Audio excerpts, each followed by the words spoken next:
Mets-moi de la moutarde. Salut tout le monde.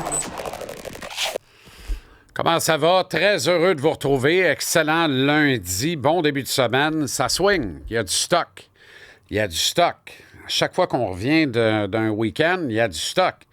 Mais tu sais, si tu m'avais dit le Canadien va coller une 4e et une 5e victoire de suite en 24 heures dans la fin de semaine, puis lundi, ça sera pas ton lead, ça sera pas ton premier sujet. C'est pas de ça que tu vas parler au monde en premier lieu. Je t'aurais dit, OK, tu fais de la fièvre, toi, ou il y a quelqu'un qui est mort. Non, tu fais pas de fièvre, personne n'est mort, pas à ma connaissance. Moi non plus.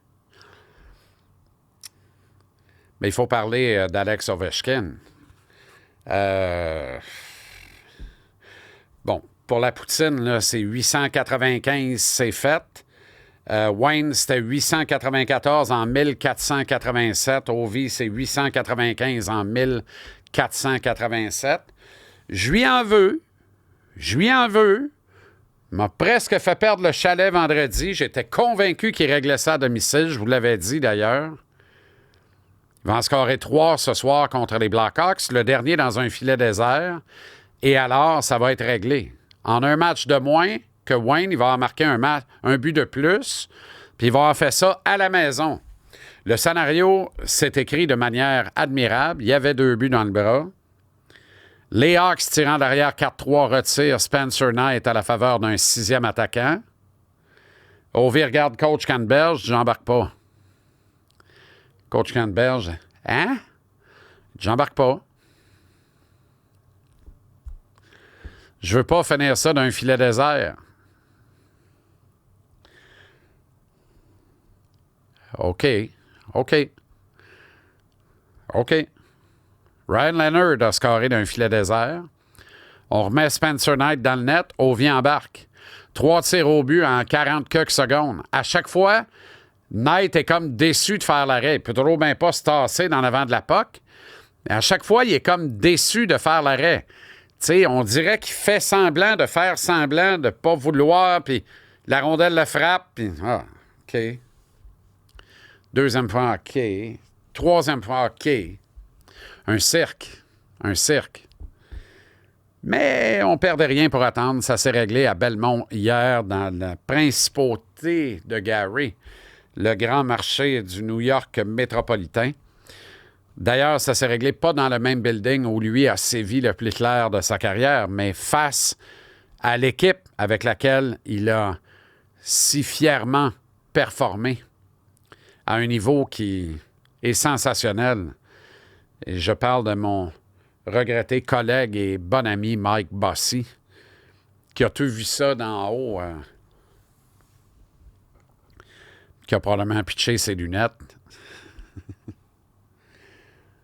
Mike et sa moyenne de 0,76 buts marqués par match disputé. C'est 0,16 buts par match de plus que Ovi. Ce que ça veut dire en clair, là, c'est que par tranche de 10 matchs, Mike marquait un but et demi de plus que Ovi. Donc, sur une saison moyenne de 80 matchs, ça veut dire 12 buts de plus pour Mike que pour Ovi par saison en moyenne. Mike ne détient pas le record tout azimut à cause de son calvaire de mal de dos chronique qui l'a tellement ralenti. Si ce gars-là avait été en pleine forme toute sa carrière, c'est fou raide. Puis si on avait été capable... Mais la mentalité de l'époque était tout autre. Si on avait été capable de protéger nos meilleurs joueurs dans les rangs juniors au Québec et ailleurs dans le monde à l'époque, on aurait eu encore des exploits encore plus importants au niveau de la Ligue nationale. Mike est arrivé avec un dos en compote dans la Ligue nationale. Parce que du Sherwood, où il n'y a pas de padding, il en a mangé en joie le vert à Laval dans le temps, dans le junior. Ralenti Bossy. Arrêtez. .60 buts par match pour le Tsar. Je pense que c'est le GOAT. Tu sais, Martin Leclerc a un texte intéressant sur le portail de Radio-Canada aujourd'hui là-dessus, sur l'analyse de qui est le meilleur franc-tireur de l'histoire du hockey. C'est dur de ne pas mettre Ovechkin au sommet de la liste, pour vrai, là, parce que, ben, d'abord, il est rendu à 895. Il serait peut-être, tu sais, le record de Gretzky, là, il l'aurait battu il y a 1 an, s'il n'y avait pas eu le lockout qui l'a privé de... En fait, il y a eu le lockout puis il y a eu la COVID. La combinaison des deux, ça l'a privé de 71 matchs de saison régulière. Arrange ça comme tu veux, là. À point 60 buts par match, t'es privé de 71 matchs, t'es privé de 42 buts. Donc, recale la cassette de 71 matchs. Le record est battu en fin de saison l'an dernier, voire au tout début de la saison cette année. Fait que t'ajoutes son total de buts de cette année. Il finira la saison entre 940 et 950 buts. Et alors, on dirait, c'est sûr qu'il revient. C'est sûr qu'il revient. Il revient parce qu'il veut atteindre la barre des 1000 buts. Là, il a besoin de 3 saisons de plus. Il a 39 ans. Est-ce qu'il veut jouer à 40, 41 et 42 ans? Est-ce qu'il peut tenir le même niveau? Est-ce qu'il veut se rendre à 1000 buts? Il y a juste lui qui le sait.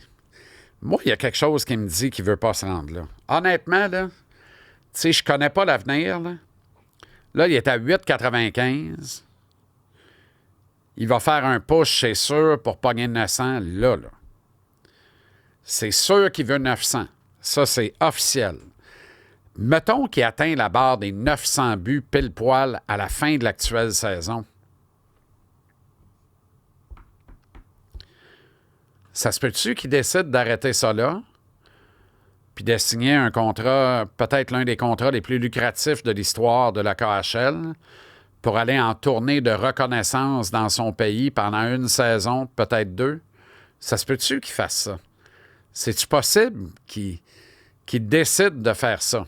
Est-ce que c'est possible de réaliser une chose pareille? Ça, c'est sûr que oui. Hein. Ils vont trouver une façon. Si l'intention, c'est ça. Parce qu'autant Ovi est un fils spirituel pour Ted Leonsis, le propriétaire des Caps, autant sa relation de réciprocité avec Poutine est largement établie et documentée. Il n'a pas manqué de saluer son peuple, d'ailleurs, en entier. Et même saluer Sorokin, qui le battait pour la première fois. Je pense que c'est le 189e goaler qu'il battait dans sa carrière. Une affaire de fou, là. Il n'avait jamais battu Sorokin. Il l'a battu pour le record. Et il l'a salué. Bref, il y a beaucoup de choses à penser en lien avec ça. Moi, je ne serais pas surpris pantoute. Étonnez-vous pas. S'il pogne la barre des 900, si on apprend qu'il s'en va en KHL pour 1 an, 2 ans, en espèce de tournée de reconnaissance, faudrait pas se surprendre. Mais je pense qu'il va rester en Amérique, là, au moins 1 an. 900 ou pas, la logique, il joue à Washington l'an prochain encore. D'autant plus que les Caps vont bien, ils ont toute une saison. Puis ils vont se faire sortir en 6 en première ronde par le Canadien. Fait que Ovi va avoir tout lieu de ne pas sacrer son camp puis de rester. N'empêche, tu sais, c'est la grande hypocrisie. Ça, c'est une façon de voir les choses, là, mais c'est la mienne, puis je l'assume. C'est une espèce de très grande hypocrisie de nous retrouver avec toute cette célébration autour du GOAT. Parce que, tu sais, on peut avoir une converse, là, Mike, Mario Lemieux, Wayne, évidemment, puis Ovi, qui est le meilleur franc-tireur de l'histoire. En termes de stats absolus, en saison régulière, il n'y a plus de doute, c'est maintenant Ovi. Puis tu es obligé de la considérer, la stats, parce que ça vient avec la durabilité. Donc, comment tu as su durer dans ce business-là, comment tu as su performer sur plusieurs années, dans son cas, 2 décennies complètes. Il faut le faire, là. Et il faut reconnaître ça. Ça mérite égard et ça mérite respect. Mais en même temps, qu'il abat cette marque-là et devient l'objet d'une énorme célébration en Amérique. Il n'a pas joué la confrontation des 4 nations. Puis au moment où on se parle, il y a peu de chances qu'il joue aux Jeux olympiques dans moins d'1 an en Italie. Je sais pas ce que c'est si c'est pas une grande hypocrisie, tu sais.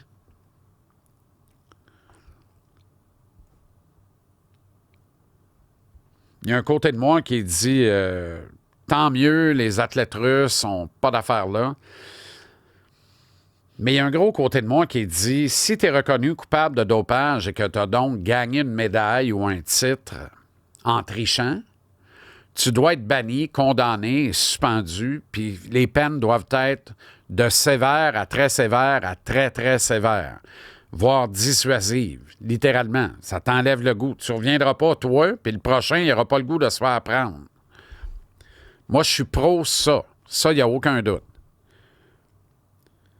Mais en raison d'un contexte géopolitique de priver les athlètes de rendez-vous internationaux, mais en même temps de leur permettre de jouer les saisons régulières, tu comprends, tu parles des deux bords de la bouche.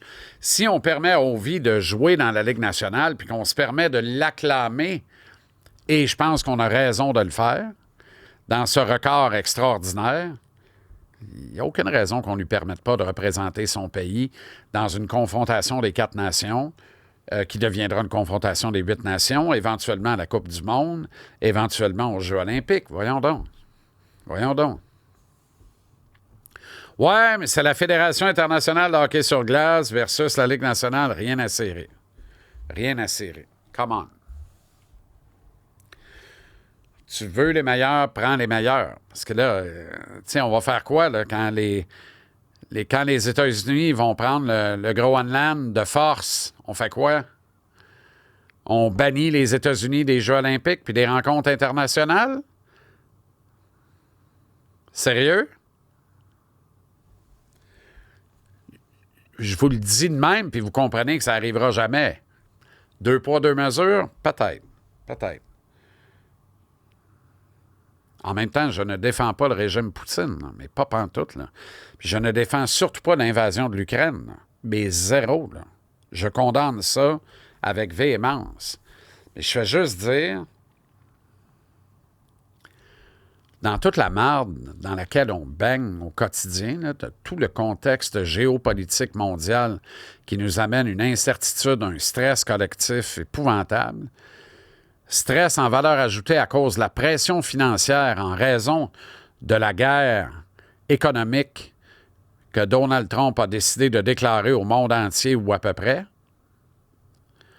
Dans toute cette débilité chronique-là dans laquelle on baigne, qui amène une morosité et vraiment qui met le peuple à cran et sur les dents, le sport demeure un bastion de pureté et le dernier refuge de bonheur. Quand on s'assoit, seul ou entre amis, pour assister à un match de sport, on tombe tout de suite dans le pur plaisir. Peu importe les artifices, la petite bière, la pizza, les tacos au couteau. Ça appartient à chacun des individus, là. C'est un refuge et c'est le dernier refuge de bonheur. Si on amène dans ce refuge-là des conversations avec en toile de fond un contexte géopolitique, des invasions de pays, des guerres, qu'elles soient économiques ou réelles sur le plancher des vaches avec des pertes de vie humaines concrètes à coups de bazooka puis de bombes puis de... Je pense qu'on fait fausse route. Je pense qu'il faille laisser tout contexte géopolitique et guerrier extérieur à la chose du sport. C'est le dernier bastion, c'est le dernier refuge. Il faut en prendre soin, il faut le protéger. Alors, les Russes devraient retourner aux Jeux olympiques, comme ils auraient eu droit, en principe, de jouer la confrontation des 4 nations. My two cents.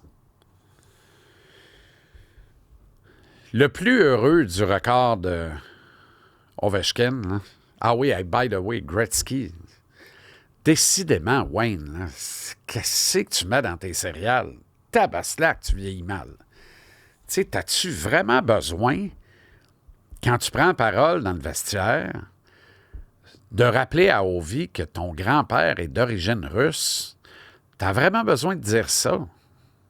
Sachant que ça va être relayé partout, puis que tout le monde va voir ça. Autrement dit, ton prochain selfie, t'es à table avec Poutine, puis Trump, il y a des Big Macs sur un bord, du caviar de l'autre, puis toi dans le milieu. C'est ça la prochaine étape, Wayne? Ça va bien à part ça, je veux dire, ton équilibre, là, je veux dire, ça marche, tout va bien, t'es posé, balancé.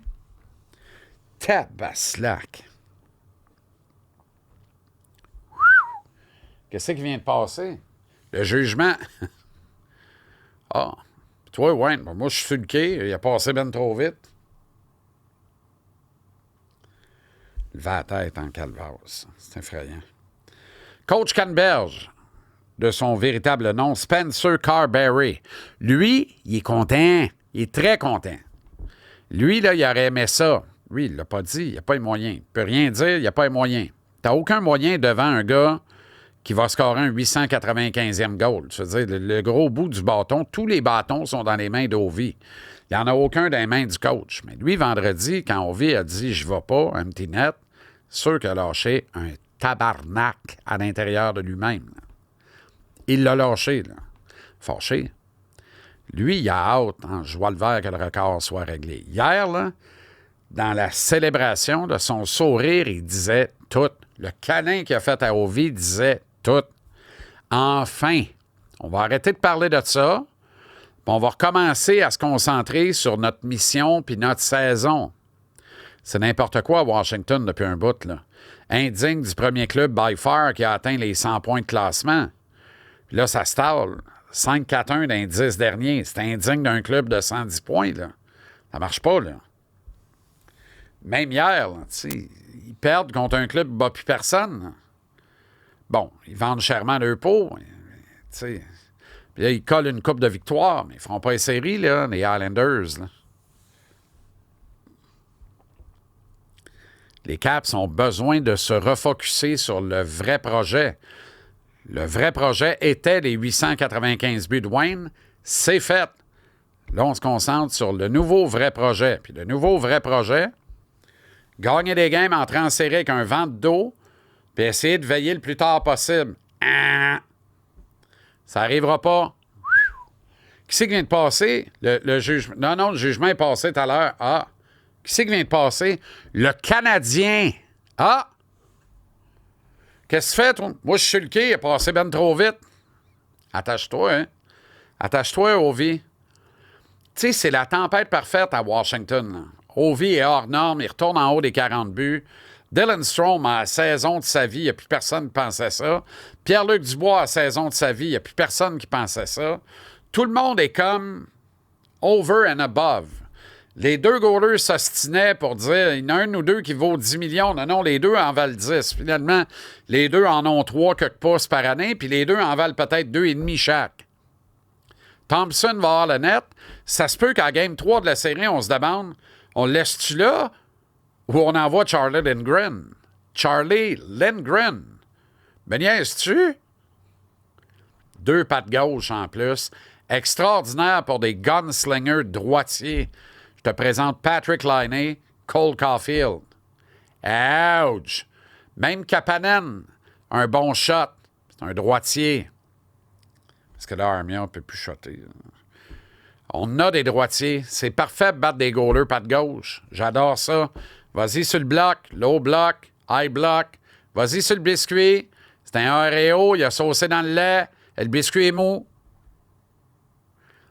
Le Canadien va éliminer les Caps en 6. C'est ça qui va arriver. C'est pas... c'est ça. Cherche pas. C'est ça. 5e victoire de suite hier à Nashville. C'était à l'arraché. 2e match en 24 heures. Je pense qu'on Dans un match numéro 7 d'une série éliminatoire, David Savard aurait joué. Probablement Emil Heinemann aussi. Là, on les repose dans des circonstances et ça a marché. Sauf qu'il a fallu donner 31 minutes à Mike Matheson. Puis honnêtement, après le revirement qui a coûté un but, on est tous devenus très, très, très nerveux. Mais le Canadien a pêché par indiscipline. On lui pardonne. Deuxième match en 24 heures. Et Matheson va chercher ses 31 minutes parce qu'il y a quoi? Il y a 7 minutes et demie à court d'un homme de temps de jeu. C'est fou raide, là. Fou raide. Parce que David n'est pas là. Donc, à ceux qui pensent que sa vie n'a aucune utilité, David aurait pris des minutes hier en désavantage numérique. Là, un bon 4 minutes et demie. Là. Ça aurait ramené Matheson en bas de la barre des 30 minutes. Peut-être pas à 26, mais probablement à 28-29 minutes. C'est beaucoup mieux que 31. Là. On joue avec nos propres nerfs quand on met Matheson sur la glace aussi souvent que ça. Mais, outre sa gaffe, son revirement qui a coûté un but, pour le reste, là, rien à lui reprocher hier. Il n'a rien coûté d'autre, tu sais. Puis je parlais de nos deux gunslingers droitiers, Laine et Caulfield, et 2 scores. Un autre petit but à force égale pour Laine. On y prend tout. Un 20e, surtout, en 40 quelques matchs. Intéressant, là. Intéressant, là. C'est un rythme de production d'entre 35 et 42 buts, bon an, mal an, pour Laine. On prend ça, là. Personne qui chiale si Laine en score 30, 35, 40, là. 40, c'est l'enfer. T'es lumière par acclamation. 40, c'est ce que Caulfield voudrait atteindre. Ça va être dur, mais hier, il score un autre but sur la route. C'est excellent. Suzuki Hudson en support à tout ça. Tu sais, Laine Caulfield, Suzuki Hudson mènent la charge et le Canadien gagne. Wow! Wow! Victoire impressionnante. Et cette victoire-là, elle est, tant qu'à moi, d'abord et avant tout signée Jacob Dobeš. Dobeš, hier, a fait un énoncé. Ce que Dobeš a dit à toute l'organisation du Canadien hier, là, Jeff Gorton, Kent Hughes, Martin Saint-Louis en première ligne, là, il les a juste regardés et il a dit, moi, là, le 1 dans le dos de Fowler, là, c'est juste un numéro. Intéressant. Quand il est arrivé dans la Ligue nationale, il est devenu la saveur du bois. Hein? Il gagnait tout le temps. Il performait, il se battait comme un chien. C'était beau. Propulsait le Canadien. Ce petit gars-là a rendu de précieux services au CH. Là. Les victoires en ligne qu'il a données à son arrivée dans la Ligue ont fait beaucoup de bien à l'équipe. Puis, alors que certains me disaient... si le Canadien fait série, c'est Dobeš va gauler, pas Montembeault. Et que ces mêmes gars-là, mon ami Tony notamment, me disait, cette semaine, là, 2 départs à Dobeš puis 1 à Montembeault, là, c'est lui qui est le plus hot, là. Je rappelais à tout ce monde-là qui n'ont peut-être pas la même majeure que moi en gardien de but. Attendez un peu, là. Pas fait le tour de la Ligue encore, là. Puis là, il gagne, là. Rendu à la 3e, 4e victoire de suite en arrivant dans la Ligue, c'est sûr que les coachs des clubs que tu vas affronter préparent une vidéo sur Dobeš. C'est sûr qu'il y a du scouting précis qui est fait sur lui. On l'a décortiqué, analysé, puis on a dit à nos joueurs, voici comment on peut battre ce gars-là. Ça s'est bien marché, hein? Et là, quand la chaîne a débarqué, puis que Dobeš n'arrêtait plus le métro de Montréal, les mêmes gars qui voulaient le mettre dans le net 2 games sur 3 dans une semaine, t'es prêt à l'envoyer aux Indes. Change là encore. Je fais pas du rah-rah, là, mais c'est amicalement ce que je dis là, mais on a eu ces débats-là pour vrai, là, je les ai frais à mémoire encore. Là. Je dis non. Il est pas pourri. Il est croche. Croche n'est pas pourri. Il est croche parce que, techniquement, il n'est pas à niveau. Il manque d'affinité technique. Il n'est pas ajusté. Ce qui fait qu'il se déporte. Il est tout croche. Mais, il se bat. Et je leur disais, la principale qualité de ce petit gars-là, même quand il gagnait tout le temps, la principale qualité, c'est même pas d'arrêter le puck. C'est ce qu'il y a dans la boîte à poux. Il est fort entre les deux oreilles. Il a du caractère.